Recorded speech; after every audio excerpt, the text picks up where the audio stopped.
अनचाही दुल्हन part 23। Lock घूमने की आवाज़ और भी साफ हो गई थी। प्रार्थना की सांसें अटक गई थी। उसका दिल मानो गले में आ फंसा हो।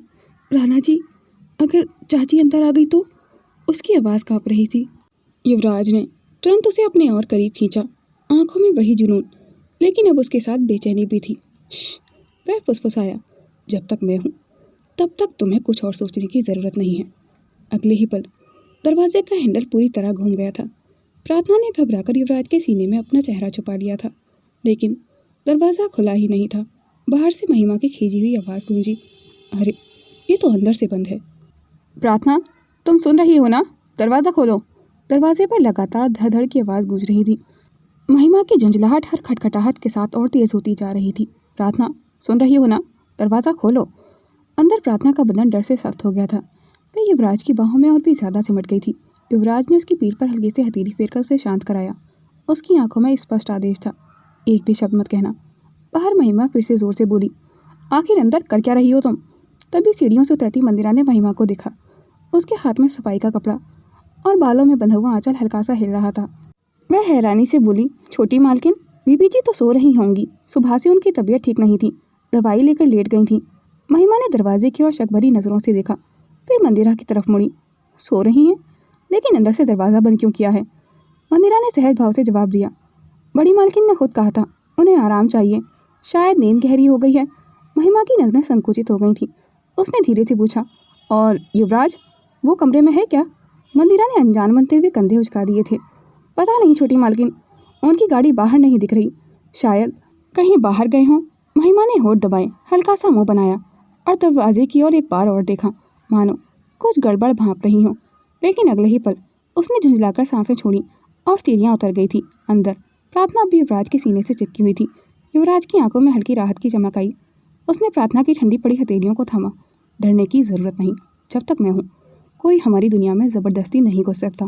प्रार्थना ने कांपते होठों से धीमे से कहा, पर चाची। युवराज ने उसके कांपते होठों के पास झुककर फुसफुसाया, प्रार्थना, मुझे कोई परवाह नहीं, ना चाची की ना किसी और की। इस वक्त सिर्फ तुम और मैं। उसकी बाहों का घेरा और मजबूत हो गया था। प्रार्थना की धड़कनें तेज थीं, सांसें बेकाबू। उसने हल्का सा विरोध करना चाहा, मगर युवराज की आंखों में वो दीवानगी थी जिसने उसे थाम लिया था। उसके शब्दों के साथ ही उसके होठ प्रार्थना के माथे, पलकों और गालों पर ठहरते चले गए थे। प्रार्थना की आंखें बंद हो गई थीं। उसका डर धीरे धीरे पिघलने लगा था और उसकी जगह एक अनजानी सिरहन ने ले ली थी। युवराज की उंगलियां उसके गालों से होते हुए उसकी ठोड़ी तक आकर ठहर गई थी। उसने उसका चेहरा अपने पास खींच लिया था।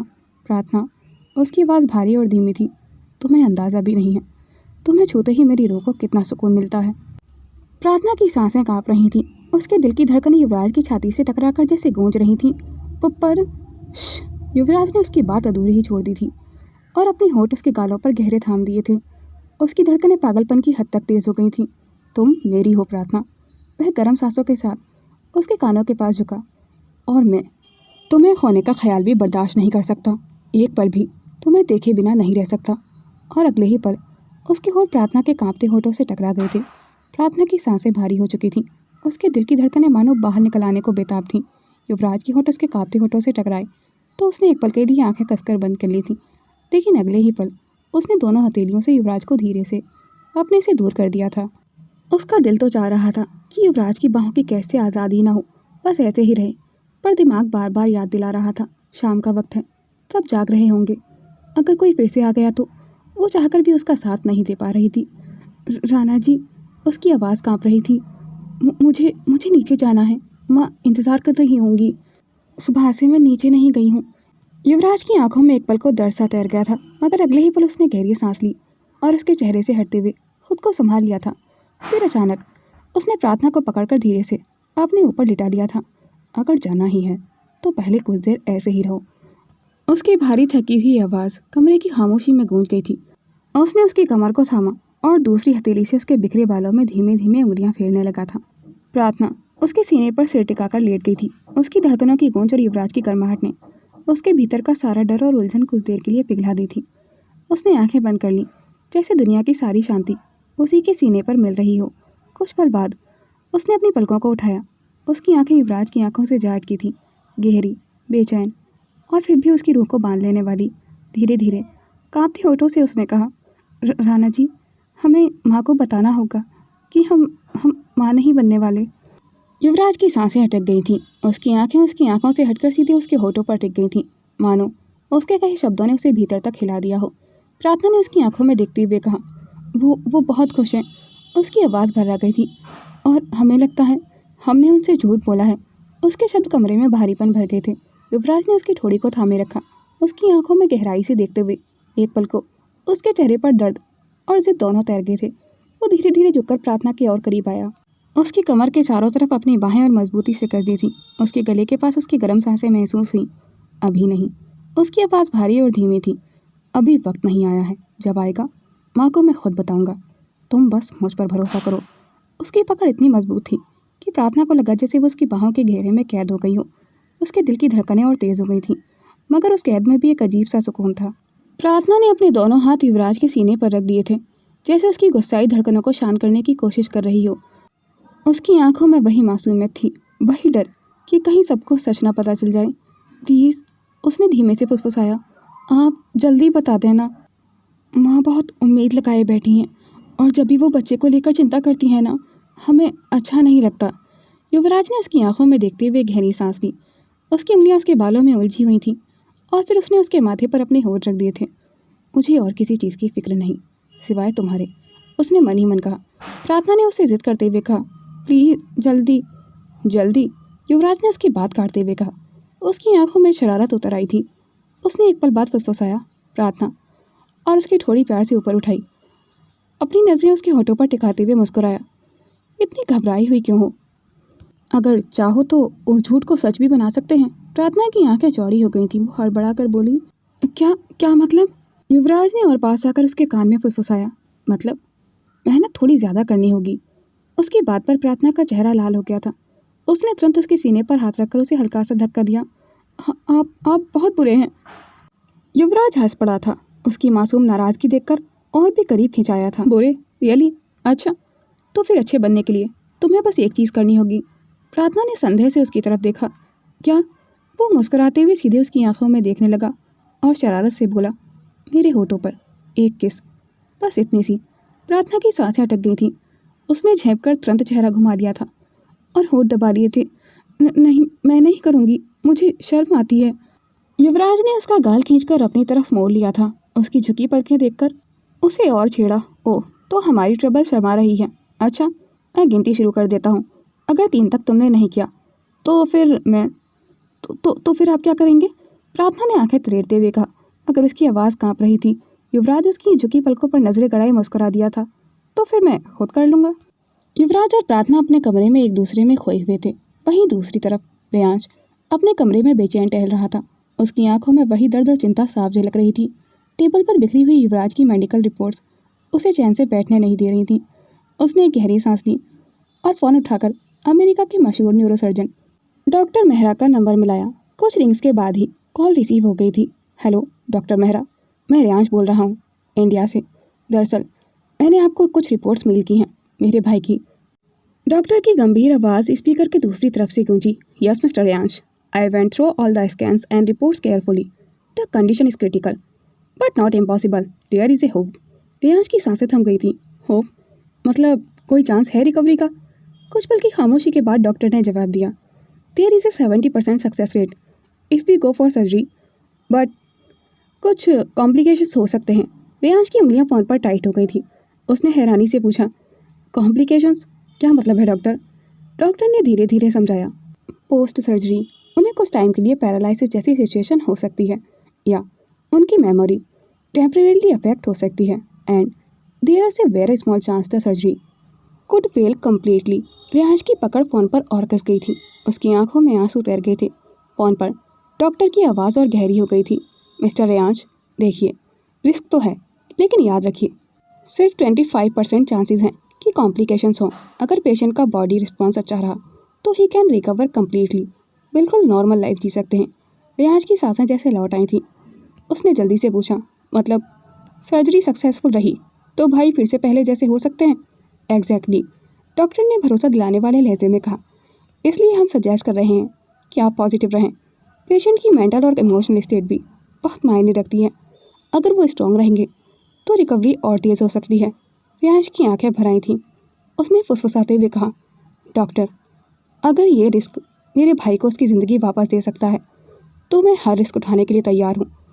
डॉक्टर की काम वॉइस गूंजी, don't worry mister Riyansh, will do our best. अब डिसीज़न आपके हाथ में है, just tell me what to do next, Riyansh ने सख्त आवाज़ में कहा। डॉक्टर की लास्ट लाइन ने उसका दिल और तेज़ धड़का दिया था। Then don't delay mister Riyansh, the sooner we operate the higher the chances to recover him. ठीक है, जब आप मेंटली प्रिपेयर हों मैं ऑपरेट करने के लिए तैयार हूँ, लेकिन जितनी जल्दी हो सके उतना ही बेहतर होगा। कॉल करते ही रियांश कुर्सी पर बैठ गया था। उसकी मुट्ठियाँ कसकर भींची हुई थीं। उसके दिल में राहत भी थी और डर भी। राहत इसलिए कि भाई को फिर से पूरा जीवन मिल सकता है, और डर इस बात का कि ये कहीं ये कोशिश उसकी ज़िंदगी और ख़तरे में न डाल दे। वह बुदबुदाया, भाई अब तुम्हें बचाना ही होगा, चाहे दुनिया कुछ भी कहे, मैं तुम्हें इस हाल में नहीं छोड़ूंगा। आंगन में हल्की धूप और ठंडी हवा भी थी। बीचों बीच रखा पुराना लकड़ी का झूला धीरे धीरे हिल रहा था। उस पर सरोजनी जी बैठी हुई थी। सफ़ेद बालों का जूड़ा, माथे पर बड़ी सी बिंदी, हाथ में माला। उनकी तेज़ आंखें लगातार प्रार्थना पर टिकी हुई थीं। प्रार्थना पास ही आंगन में बैठी हुई थी। उसका चेहरा थका हुआ था और थोड़ा फीका लग रहा था। युवराज रियांश का कॉल आने के बाद हवेली से निकल गया था। सरोजनी जी थोड़ी देर उसे देखती रही थी, फिर झूले को थामकर हल्का सा झटका दिया और गंभीर आवाज़ में बोली, प्रार्थना इधर आ। प्रार्थना ने हल्की सी सांस ली और दिल में सोचा, अब फिर से कुछ कड़वा ही सुनने को मिलेगा, और धीरे धीरे उनके पास चली गई थी। आंखें झुकी हुई थीं, कदम धीमे। प्रार्थना का दिल धक धक करने लगा था, लेकिन वहाँ जो हुआ उसने उसे हैरान कर दिया था। सरोजनी जी ने धीरे धीरे अपने हाथों से मोटे सोने के कंगन उतारे। उनकी उंगलियां हल्की सी कांप रही थीं, मगर आंखों में अजीब सी नरमी उतर आई थी। उन्होंने प्रार्थना की कलाई पकड़कर वो कंगन उसे पहनाए और धीमे स्वर में बोली, आपसे ज़्यादा नीचे आने जाने की ज़रूरत नहीं है, समझी? जितना हो सके आराम किया कर। फिर उसकी कलाई को हल्के से सहलाते हुए उन्होंने मुस्कुराने की कोशिश की, और तू तो वैसे ही नाजुक कांच की गुड़िया है, और अब तेरे भीतर एक और ज़िंदगी पल रही है। प्रार्थना की आंखें भीग उठी थीं कि आखिर कब तक उसे ये झूठ छुपाना होगा। लेकिन सरोजनी जी की आवाज़ अचानक थोड़ा कड़क हो गई थी। सुना तूने? हर वक्त सीढ़ियाँ चढ़ उतर मत क्या कर। ज़रूरत से ज़्यादा इधर उधर घूमने की आदत छोड़ दे, समझी? पेट में बच्चा है, कोई खिलौना नहीं कि जब चाहे उठाकर रख दे। प्रार्थना ने सिर झुकाकर धीमे से कहा, जी दादी माँ। सरोजनी जी ने उसकी ठोडी हल्के से ऊपर उठाई। ज़्यादा भोली मत बन, जानती हूँ तू मेरी बात ना मानने वाली, लेकिन अब तुझे मेरी भी सुननी होगी। जरा सी लापरवाही की तो फिर पछताएगी जिंदगी भर। उनकी आवाज़ में वही पुरानी तिलकी थी, लेकिन इस बार प्रार्थना को उसमें छिपी परवाह भी साफ सुनाई दे रही थी। उसने चुपचाप कंगनों पर हाथ फेरा और धीरे से दादी माँ के घुटनों से लग गई थी। सरोजनी जी की पलकों के कोनों पर हल्की नमी तैर गई थी, जिसे उन्होंने झट से पलकें झपकाकर छुपा लिया था। महिमा और रुक्मणी जी आज किसी रिश्तेदार की शादी में शामिल होने के लिए गई थीं। प्रार्थना और सरोजनी जी घर पर अकेली ही थीं। सरोजनी जी झूले पर हल्का सा झुकी और रुक्मणी जी को आवाज़ देने ही वाली थी कि तभी आंगन के दरवाजे से शंभू हाँफता हुआ अंदर आया। दादी माँ, उसकी आवाज़ काँप रही थी। क्या हुआ शंभू? सरोजनी जी ने भौं चढ़ाई। शंभू घुटनों पर हाथ रखकर बोला, वो ठाकुर हवेली से छोटे ठाकुर आए हैं छोटी बहू को बुलाने। ठाकुर साहब अस्पताल में हैं, आखिरी सांसें ले रहे हैं। उन्होंने कहा है वो एक बार छोटी बहू से मिलना चाहते हैं। प्रार्थना के कानों में ये शब्द जैसे बिजली से गिरे थे। उसका दिल ज़ोर ज़ोर से धड़कने लगा था। चेहरा एकदम सफ़ेद पड़ गया था। चाहे ठाकुर यशवंत सिंह ने कभी उसे बेटी का प्यार न दिया हो, पर थे तो उसके बाबा ही। उसकी आंखों से आंसू बह निकले थे। सरोजनी जी ने उसे देखा और फिर धीमी लेकिन सख्त आवाज़ में बोली, जा मिला अपने बाबा से। मौत के दरवाजे पर खड़ा इंसान झूठ नहीं बोलता। उनका आखिरी समय है, जा। प्रार्थना ने सिर झुका लिया था। आंचल से आंखें पहुंची और कुशाल के साथ अस्पताल चली गई थी। अस्पताल के आईसीयू में मशीनों की बीप बीप गूंज रही थी। बिस्तर पर लेटे ठाकुर यशवंत सिंह बेहद कमज़ोर दिख रहे थे। उनकी आंखों से आंसू बह रहे थे, और जैसे ही उन्होंने प्रार्थना को देखा उनका चेहरा दर्द और शर्म से भर गया था। उन्होंने अपने कांपते हुए हाथ उसके सामने जोड़ दिए थे। प्रार्थना, उनकी ज़ुबान लड़खड़ाई। मुझे माफ़ कर दो बेटी। प्रार्थना की आंखें नम हो गई थीं। उसके अंदर का बच्चा अपने पिता को देखकर द्रवित हो उठा था, लेकिन उसी पल उसके मन में उनका वो सबसे काला सच कौंध गया था। ठाकुर यशवंत सिंह का क्या गया घिनौना पाप, यशोमती बुआ की चीखें, उनका टूटा हुआ जीवन, सब उसकी आंखों के सामने तैर गया था। उसने नजरें फेर ली थीं और कांपते स्वर में बोली, बाबा, मैं आपकी बेटी हूँ, आपको आपकी गलती पर माफ़ कर सकती हूँ। लेकिन उसकी आवाज़ कांप गई थी, फिर दृढ़ हो गई थी। पर एक लड़की होने के नाते मैं कभी आपको माफ़ नहीं कर पाऊँगी। आपने जो यशोमती बुआ के साथ किया है, अपने झूठे अहंकार और इज्जत के लिए, उसके लिए आपको मैं क्या, भगवान भी कभी माफ़ नहीं करेंगे। आईसीयू की हवा भारी हो गई थी। ठाकुर यशवंत सिंह की आंखें और भी छलक पड़ी थीं। उनके होठ कांपे, लेकिन आवाज़ गले में ही अटक गई थी। प्रार्थना के गालों पर आंसू बह रहे थे। वह कांपते हुए कुछ पल वहाँ खड़ी रही थी, फिर धीमे से पीछे हट गई थी। आईसीयू की मशीनों की बीप अब भी गूंज रही थी। प्रार्थना के शब्दों ने कमरे की हवा को और भारी बना दिया था। यशवंत ठाकुर की आंखों में दर्द और शर्म एक साथ तैरने लगे थे। उन्होंने कांपते हाथों से प्रार्थना का चेहरा देखना चाहा, मगर उनकी पलकों पर आंसू धुंधला डाल रहे थे। लड़खड़ाती आवाज़ में बोले, तू ठीक कह रही है बेटी, उसके लिए कोई माफ़ी नहीं है। मैंने अपने झूठे अहंकार को शांत करने के लिए एक मासूम लड़की की ज़िंदगी तबाह कर दी। यशोमती, उसकी आंखों के आंसू, उसकी चीखें मुझे उम्र भर सताती रही हैं। उनकी सांस और उखड़ने लगी थी। गले से खुरदरी खांसी की आवाज़ निकली, मैं अपराधी हूँ, इतना बड़ा कि मौत भी मेरे लिए सज़ा बन गई है। प्रार्थना की आंखें भर आई थीं। उसने आगे बढ़कर उनका कांपता हुआ हाथ थाम लिया था, लेकिन उन्हें माफ़ करने से इनकार कर दिया था। बाबा, यशवंत ठाकुर की आंखों में आखिरी बार पछतावे की चमक उभर आई थी। उन्होंने टूटी सी मुस्कान दी और धीमे से कहा, भगवान करे तू हमेशा खुश रहे। मैं तो तुझे कोई खुशी नहीं दे पाया था। इतना कहते ही उनकी सांसें एक झटके से अटक गई थी। मॉनिटर पर लाइन सीधी हो गई थी। कमरे में सन्नाटा छा गया था। प्रार्थना फूट कर रो पड़ी थी। कुशाल ने उसके कंधे पर हाथ रखा, लेकिन उसके आंसू थमने का नाम नहीं ले रहे थे।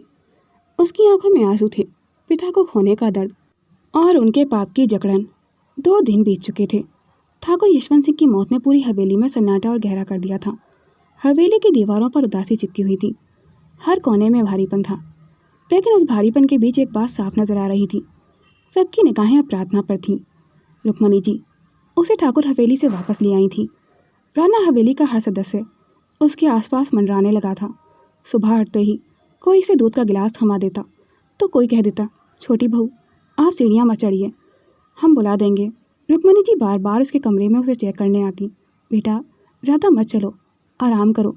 सरोजनी जी जो हमेशा तल्खी से पेश आती थी, अब झूले से भी उसे बार बार आवाज़ देती, प्रार्थना धूप में मत खड़ी रह, आ इधर बैठ। कभी नौकरानियाँ उसके खाने पर नज़र रखती, तो कभी विधान हर छोटी सी बात पर उसे टोक देता। इतना क्यों परेशान होती हो भाभी, मैं कर देता हूँ। प्रार्थना सब देख रही थी। उसकी आंखें बार बार भीग रही थीं कि जिस हवेली में कभी सब उसे पराया समझते थे, वही अब उसे अपने आंचल में समेटने लगे थे। कमरे की खिड़की से आती हल्की धूप बिस्तर तक फैली हुई थी। प्रार्थना बेड पर करवट लेकर लेटी हुई थी। उसकी आंखें लाल थीं। थकान और इंतज़ार दोनों से 3 दिन, पूरे 3 दिन हो चुके थे। युवराज राणा हवेली नहीं लौटा था।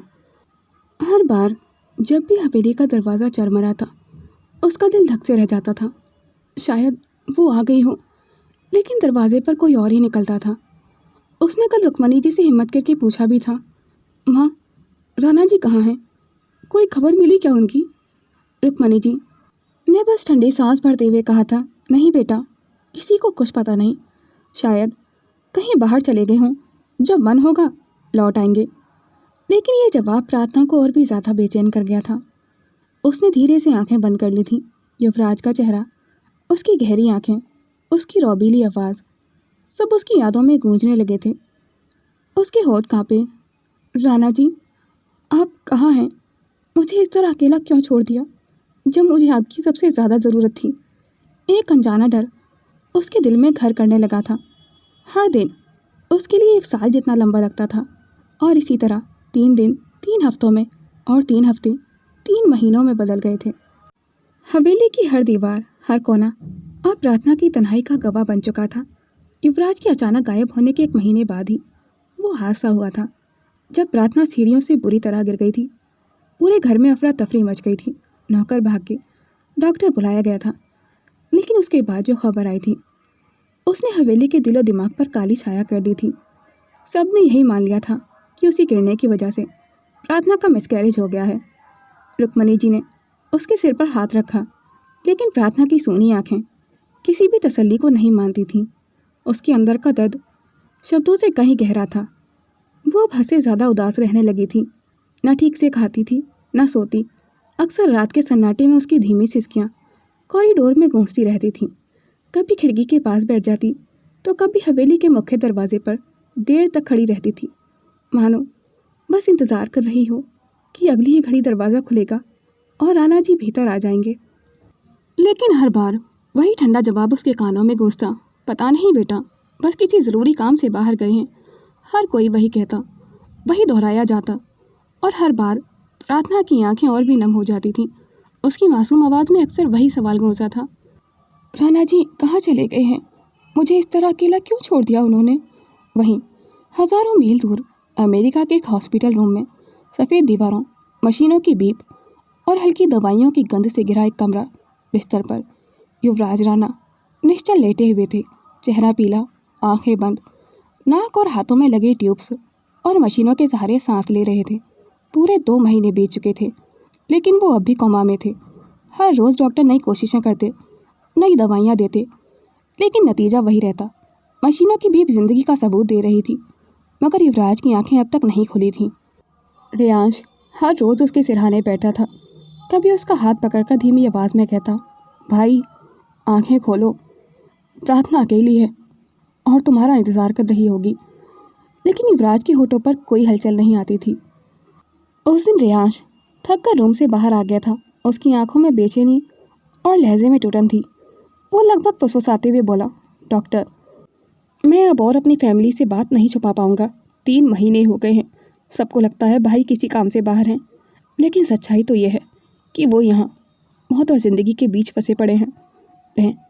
मैं अब बड़ी माँ से और झूठ नहीं बोल सकता। डॉक्टर ने गहरी सांस ली और गंभीर स्वर में कहा, मिस्टर रेयांश, हम अपनी पूरी कोशिश कर रहे हैं। उनकी हालत स्टेबल है, लेकिन इम्प्रूवमेंट बहुत धीमी है। उम्मीद मत छोड़िए। रेयांश ने माथे पर हाथ रख लिया था। उसकी आंखें भीग चुकी थीं। उम्मीद ही तो है डॉक्टर, जो मुझे अब तक संभाले हुए है, वरना मैं खुद टूट चुका होता अपने भाई को 2 महीने से इस तरह देखकर। दिन बीतते गए थे और प्रार्थना की हालत बिगड़ती चली गई थी। वो पहले से ज़्यादा खामोश रहने लगी थी और फिर धीरे धीरे उसने सबसे बात करना ही बंद कर दिया था, क्योंकि कोई भी उससे युवराज के बारे में बात ही नहीं करता था। हवेली का हर कोना उसकी चुप्पी से गूंजने लगा था।